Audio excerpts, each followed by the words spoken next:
ब्राह्मण नष्ट हो जाता है। ब्राह्मण को कभी भीख नहीं मांगनी चाहिए।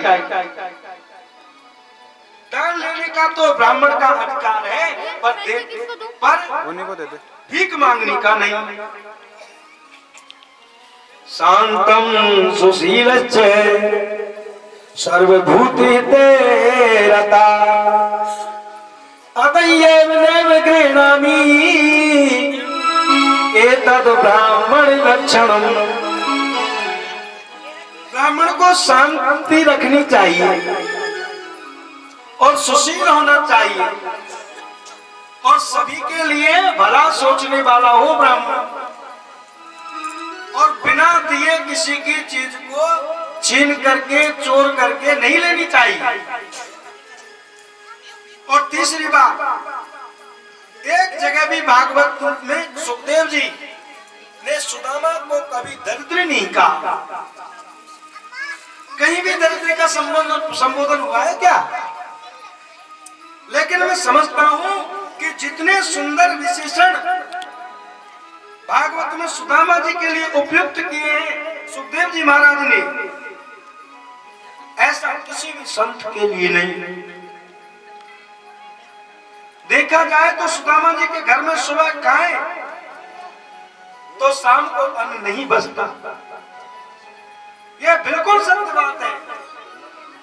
सुदामा जी की झोपड़ी ऐसी है कि वर्षा का पूरा पानी उनके घर में सीधा आता है। यह बिल्कुल सत्य बात है। सुदामा जी के घर में एक भी बर्तन साबुत नहीं है, यह भी बिल्कुल सत्य है। लेकिन सुदामा दरिद्री नहीं है, यह बिल्कुल गलत है। वो दरिद्री कोई कहे तो, गरीब होना अलग बात है और दरिद्री होना अलग बात है। सुदामा गरीब है लेकिन दरिद्री नहीं। एक अरबपति व्यक्ति को मैं दरिद्री कह सकता हूं, लेकिन सुदामा को दरिद्री नहीं। क्यों? कि दरिद्रयोस्तु संतुष्टो। दरिद्री कौन है? जो असंतोषी है, जिसके मन में असंतोष है वो दरिद्री है। जब आवे संतोष धनो सब धन धूरि समा। भक्तजनों, संतोष रूपी धन जिसके पास है वो दरिद्री थोड़ी है। सुदामा ने अपने जीवन में एक पैसा भी किसी से नहीं मांगा। एक बार कोई महात्मा गोविंद का कीर्तन करते हुए जा रहे थे। रास्ते में उनको एक फूटी कौड़ी मिल गई और वो कौड़ी पहले समय पर पैसे की जगह कौड़ी चलती थी। हाथ में लिया, महात्मा ने सोचा हम तो क्या करेंगे इस कौड़ी का, पर कोई बिल्कुल जो दरिद्री होगा ना उसको हम दे देंगे। रास्ते में जा रहे हैं तो रास्ते में एक राजा पूरब की ओर से पश्चिम की ओर और रथ पर बैठ करके सेना के साथ में जहां से महात्मा आ रहे हैं और उनके पीछे पीछे चले आ रहे, कहने लगे रास्ता छोड़ो, रास्ता छोड़ो।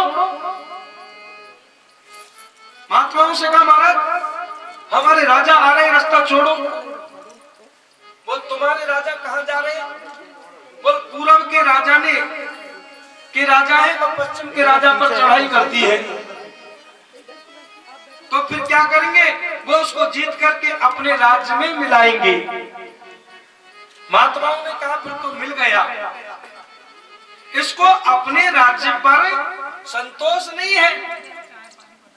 इससे बड़ा दरिद्री और कौन होगा? रास्ते में खड़े होकर के बोल हम तुम्हारे राजा को कुछ देना चाहते हैं।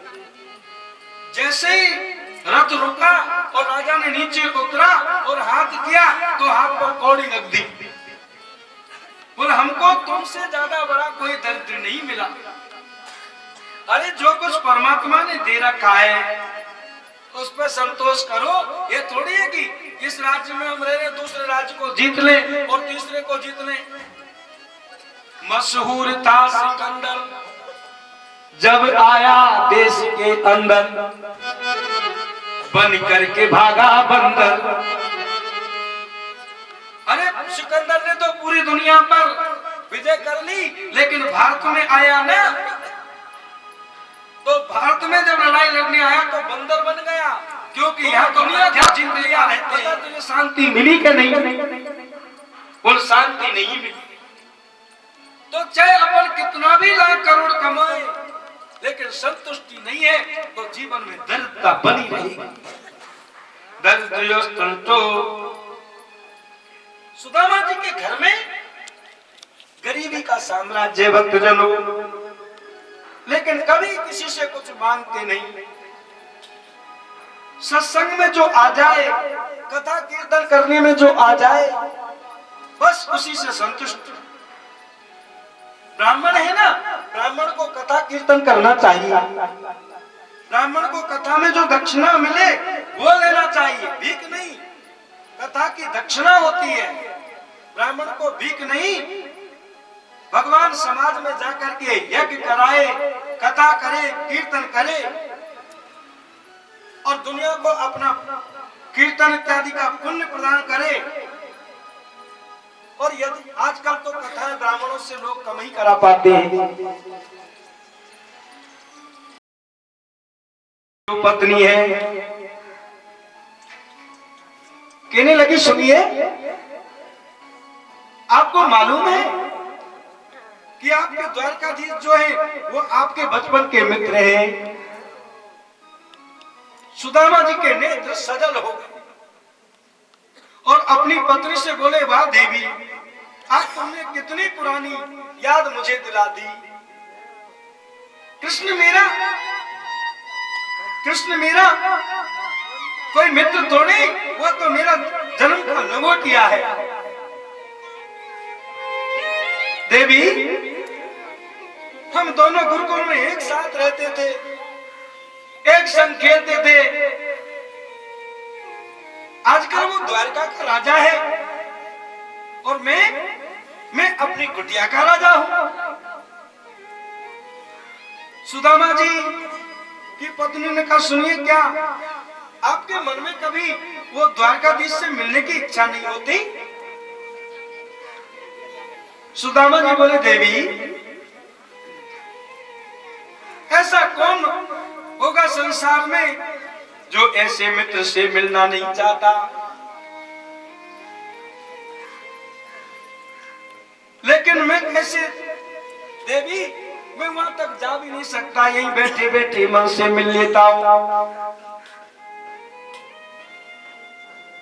और मित्र के यहाँ पर देवी घर जाते हैं तो कुछ लेकर के भी जाते हैं।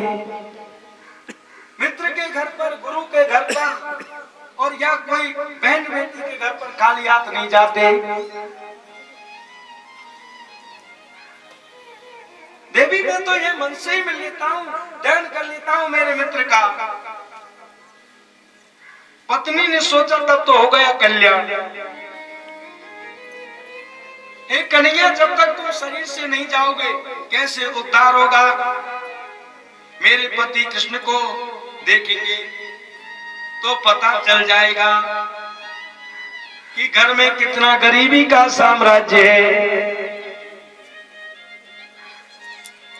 और इनको कुछ दे देंगे। कहने लगे, सुनिए, मैं अर्धांगिनी हूं आपकी।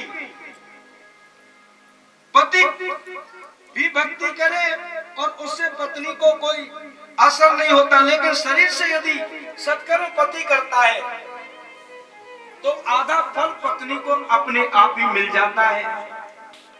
एक बार शरीर से कृष्ण से मिलने जाइए। सुदामा जी बोले, देवी, तुम जानती हो कि मैं मांगता भी नहीं हूं, घर में कुछ रहता नहीं है। मित्र के घर, गुरु के घर कैसे जाए? पत्नी से रहा नहीं गया और साहस करके बोली, यदि कन्हैया प्रसन्न हो जाएंगे तो आपको बहुत कुछ दे देंगे। इस बात को सुनकर के सुदामा कहने लगे, गंभीर हो गए, कहने लगे, फिर तो देवी मैं बिल्कुल नहीं जाऊंगा।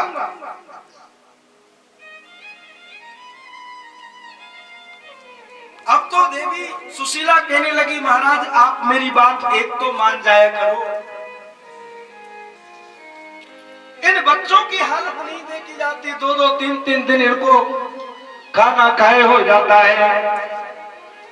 तुम मेरे लिए नहीं, उससे मांगने के लिए नहीं, तो मिलने के लिए चले जाओ।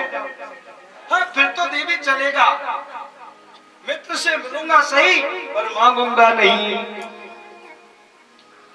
गरीबों की दुनिया बनाने से पहले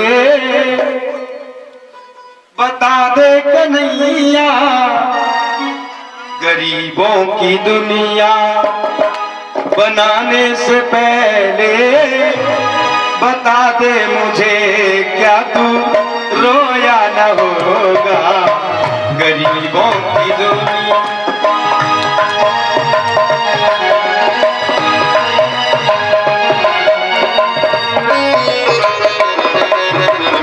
गरीबों की दुनिया बनाने से पहले बता दे मुझे, क्या तू रोया न होगा। गरीबों की दुनिया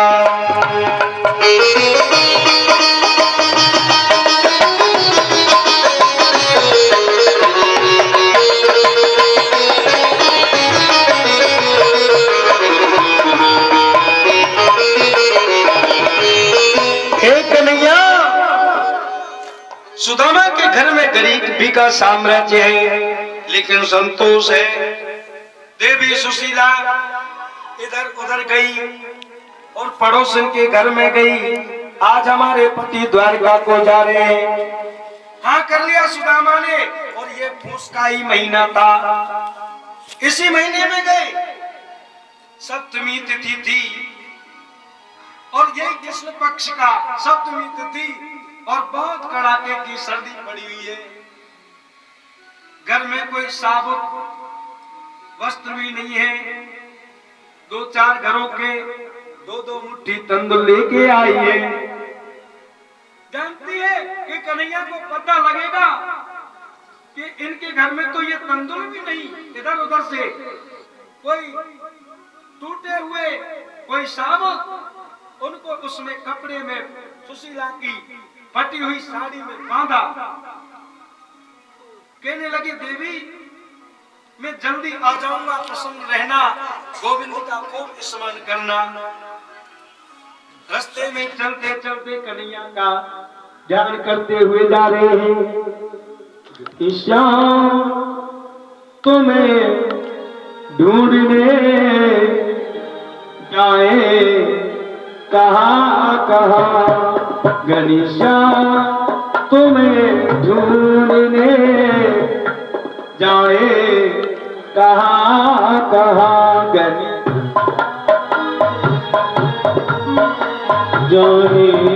कहाँ कहाँ।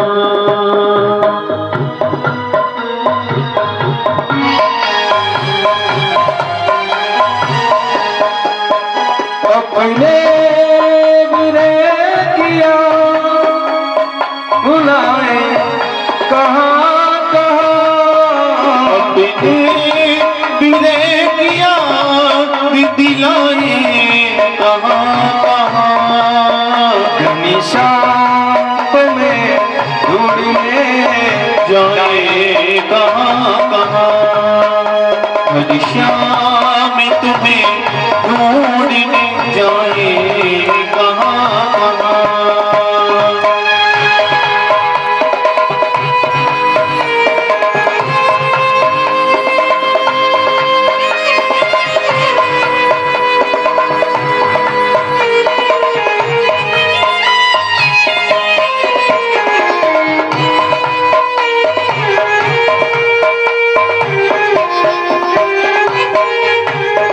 गैरों की खाक छानते खुद खाक बन गए, गैरों की खाक छानते खुद खाक बन गए, गैरों की खाक छानते खुद खाक बन गए, गैरों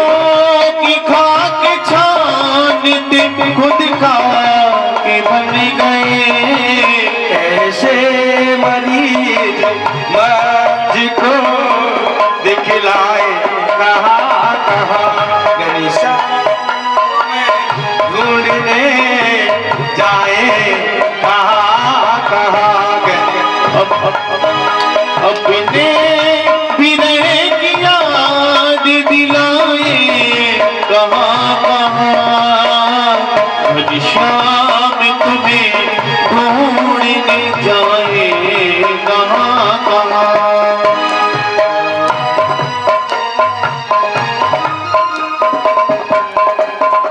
और कन्हैया का दर्शन करने के लिए भूख प्यास भूल गई। कड़ाके की सर्दी पड़ी हुई है, एक ही धोती फटी सी है, हाथ में छंटी है, एक लोटिया है और बगल में तंदूर की पोटली को दबा करके चल रहे हैं, प्रभु का स्मरण कर रहे हैं। अरे भूख लगती है न प्यास लगती है, जिंदगी अब उदासी लगी। स्मरण करते करते जा रहे हैं।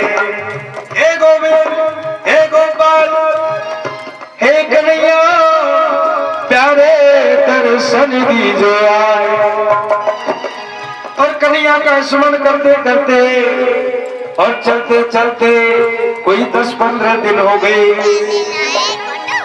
रास्ते में एक नदी आ गई, नदी को भी पार करना है और द्वारका नगरी के लिए जाना है।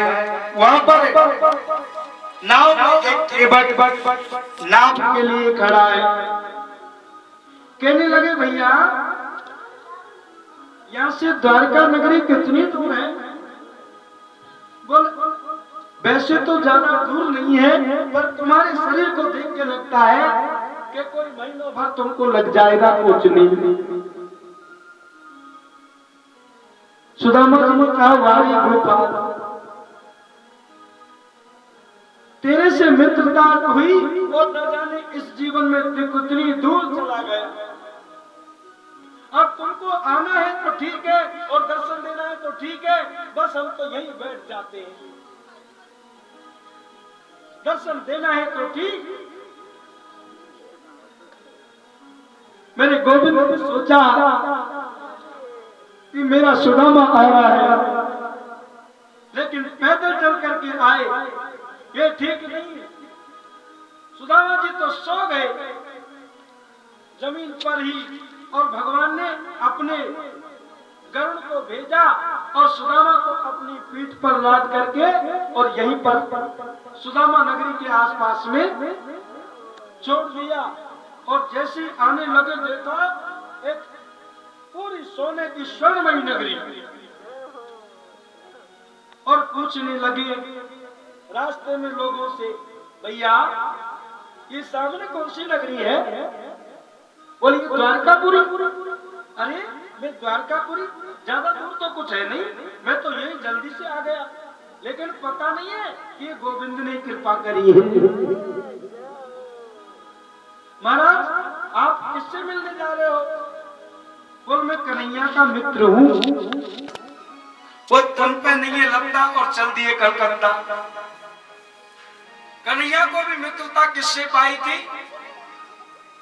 फटी सी धोती है, हाथ में छंटी है, लगोटी लगा करके गोविंद का स्मरण करते हुए जा रहे हैं। और रास्ते में चलते चलते और जैसे ही भगवान के राज प्रसादों की ओर आए, द्वारकाधीश की नगरी में प्रवेश किया और भगवान के महलों की तरफ में देखा, भगवान के 2 द्वारपाल हैं, जय और विजय। देखो मैं उन लोगों से बड़ा भारी मन में दुख होता है जो ये गाते रहते हैं ना, अरे द्वारपालों कन्हैया से कह दो। चलो गीत तो बढ़िया है, और दर पे सुदामा गरीब आ गए, ये ठीक है, लेकिन इसके साथ साथ में लोग नाटक भी करते हैं, और नाटक में वो द्वारपाल कभी सुदामा में धक्का देते हैं, को नीचे पटक देते हैं, ये बिल्कुल गलत बात है। अरे भगवान की द्वारकाधीश की नगरी में और वहां पर रहने वाले जो द्वारपाल या मंत्री जो संतरी हैं, क्या ऐसे मूर्ख रहते हैं भगवान की नगरी में? जितने लोग बड़े रहते हैं ना, तो उनके सेवक भी उतने ही बुद्धिमान होते हैं। कृष्ण के यहाँ पर तो महलों में तो ब्राह्मणों के लिए, संतों के लिए कोई रोक टोक ही नहीं है। जब भी आए उनका स्वागत। क्या द्वारपाल उनमें धक्का देंगे? जितने बड़ा होता है ना, उसमें उतना ही बड़ापन मिलता है। ये तो भगवान द्वारकाधीश की नगरी है, उन्होंने तो स्वागत किया, आओ महाराज। आप कहां से पधारे हो? बोल मैं सुदामापुरी से, और मैं आया हूँ और मैं कृष्ण का मित्र हूँ। अच्छा, तो महाराज से मुझे मिलना है, कन्हैया से, वो मेरे बचपन का सखा है। महाराज आपको कुछ ज्यादा बुरा नहीं लगे तो आप यहाँ पर 2 मिनट ठहरिए। महाराज हो सकता है विश्राम कर रहे हो और उनके विश्राम में किसी प्रकार का कोई तकलीफ ना हो, तो उनसे पूछ करके हम आपको अंदर बुलाएंगे। महाराज 2 मिनट ठहरिए। ऐसे है, लेकिन धक्का देना, धक्का मुक्ति करना, सुदामा को नीचे डाल देना, ये तो गोविंद का इससे बड़ा प्रिय सखा और जगत में कौन होगा। और जाकर के द्वारपाल उनके सुदामा जी के स्वरूप का वर्णन कर रहे हैं। हर्षी से बगा न जगा तन पे, जाने को आए बसे के ग्रामा, धोती पटी सिलटी दुपटी, पाए उपा ननिकी नहीं सामा, द्वार खड़ा ध्वज दुर्बल देख रहो, चकिसो वसुधा अभिरामा, पूछत दीन दयाल को धारा, बता बदिया बिनो नाम सुदामा। द्वारपाल कहने लगे, महाराज एक कन्हैया नितान विपन्न ब्राह्मण द्वार पर खड़ा है, उसके पैरों में विवाहित पट्टी है, सिर ढकने के लिए वस्त्र भी नहीं है, 20 जगह से धोती पट्टी है,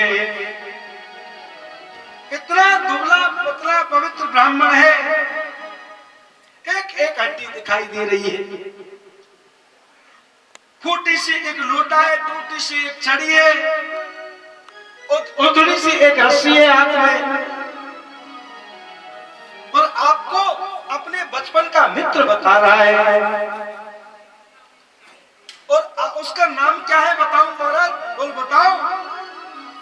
बोल अपना नाम बताता है सुदामा, बता बतिया बिनु नाम सुदामा। जैसे ही द्वारकाधीश ने सुना कि मेरा सुदामा आया है, अरे तुम उन्हें अंदर क्यों नहीं लाए? अपने सिंहासन से नीचे उतर पड़े, दौड़ लगाते हैं, दुपट्टा कहीं गिरा, कहीं पर बंसी गिरी, कहीं पर चरण पादुकाएं, और नंगे पैर दौड़ते चले जा रहे हैं, और 6 डोरियों को पार कर गए, और 7वीं डोरी पार करते हुए और भागते दौड़ते हुए तब हुई, और हड़कंप जैसा मच गया। पूछने लगे क्या हुआ? कहने लगे कोई एक ब्राह्मण आया है, आज तक ठाकुर जी ऐसे किसी के लिए नहीं दौड़ा। द्वारपाल बोले हमसे कोई बड़ी गलती हो गई है, ब्राह्मण द्वार पर आया है, हम उनको साथ में लेकर के नहीं आए, और जैसे ही दौड़े, प्रद्युम्न ने पूछा महाराज क्या हुआ? बोल पता नहीं, कोई ब्राह्मण मिलने के लिए आ गया है और इसलिए दौड़ते चले जा रहे हैं।